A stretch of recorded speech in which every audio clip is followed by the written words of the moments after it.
लोकसभा चुनाव 2024 के 7वें और अंतिम चरण का चुनाव 1 जून को होने वाला है। बिहार की 40 लोकसभा सीटों में अब तक 6 चरणों में कुल 32 लोकसभा सीटों पर मतदान हो चुका है। इस बार 7वें और अंतिम चरण में 8 सीटों पर चुनाव होने वाला है। इनमें राजधानी पटना के 2 लोकसभा सीट पटना साहिब और पाटलिपुत्रा सीट शामिल है। इसके अलावा नालंदा, जहानाबाद, भोजपुर, बक्सर, सासाराम और काराकट लोकसभा क्षेत्र में भी मतदान होना है। अंतिम चरण का चुनाव काफी महत्वपूर्ण माना जा रहा है क्योंकि इस चरण में बिहार के कई दिग्गज नेताओं की प्रतिष्ठा दांव पर लगी हुई है। इनमें पाटलिपुत्रा लोकसभा सीट से लालू प्रसाद यादव की बड़ी बेटी मीसा भारती तीसरी बार चुनावी मैदान में है, जिन्हें रामकृपाल यादव टक्कर दे रहे हैं। तो वहीं पटना साहिब से बीजेपी के दिग्गज नेता रविशंकर प्रसाद दूसरी बार मुकाबले में हैं। सबसे दिलचस्प मुकाबला काराकट लोकसभा सीट पर है, जहां भोजपुरी सिनेमा के पावर स्टार कहे जाने वाले पवन सिंह चुनावी मैदान में हैं।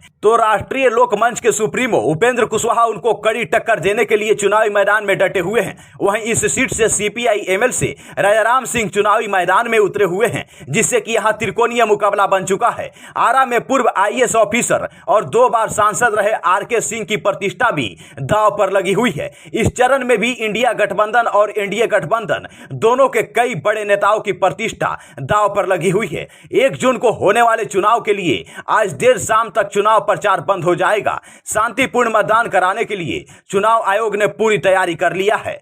7वें चरण में सभी 8 लोकसभा सीट से 134 प्रत्याशी चुनावी मैदान में उतरे हुए हैं। इन 134 प्रत्याशी में से 12 महिला प्रत्याशी है, जबकि 122 पुरुष प्रत्याशी चुनावी मैदान में हैं। इस बार इन सभी 8 सीटों पर मायावती की बहुजन समाज पार्टी चुनाव मैदान में उतरी हुई है। तो एनडीए में बीजेपी के 5 प्रत्याशी, जेडीयू से 2 प्रत्याशी और राष्ट्रीय लोकमंच से खुद उपेंद्र कुशवाहा चुनावी मैदान में हैं। वहीं इंडिया गठबंधन में 3 सीटों पर आरजेडी, तो 3 सीटों पर सीपीआई एमएल और 2 सीट पर कांग्रेस चुनाव मैदान में है। मुख्य रूप से एनडीए गठबंधन और इंडिया गठबंधन में सीधी टक्कर मानी जा रही है।